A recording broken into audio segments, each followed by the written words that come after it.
Hello guys, pag-usapan lang natin ang breaking news. Ayon kasi sa balibalita, Diyos ko, Katniel reunion movie, game na game pa rin, gawin ni Direk Cathy Molina. Na alam nyo naman siguro, sa kanya naka-assign umano sina Daniel Padilla at Catherine Bernardo. Lalo-lalo na noong 2020.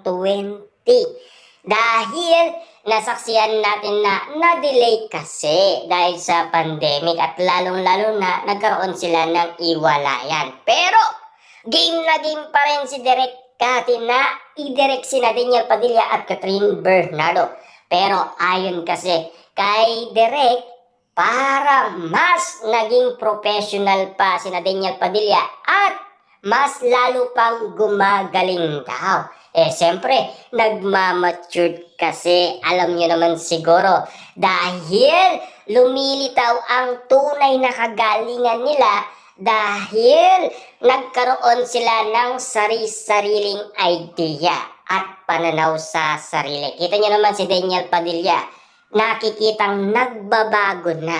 Tila negosyo na ang binabalak umano ni Daniel Padilla. At si Catherine Bernardo naman, tila ginagaya lang si Daniel Padilla, diba? Pero mas nauna naman kasi si Catherine Bernardo na tutok umano sa mga negosyo.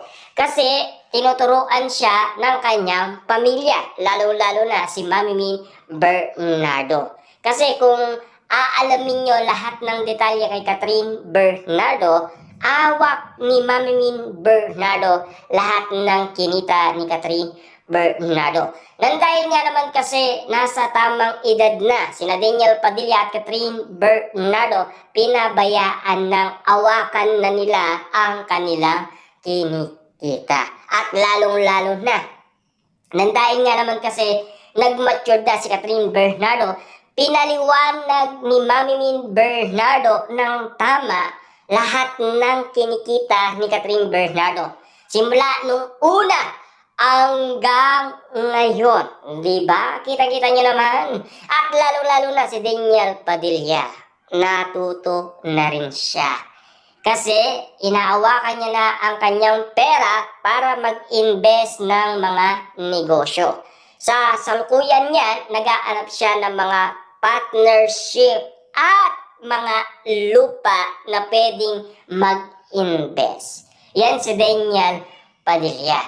Kasi yan din ang ginagawa ni Mami Min Bernardo sa mga kinita noon ni Catherine Bernardo. Nag-invest siya ng mga lupa. Kita nyo naman ha? Na talagang ginagaya umano ni Daniel Padilla ang mga pangako ni Catherine Bernardo sa kanya. Na talagang lumalawak na ang pananaw ni Daniel Padilla dahil sa gusto ni Catherine Bernardo.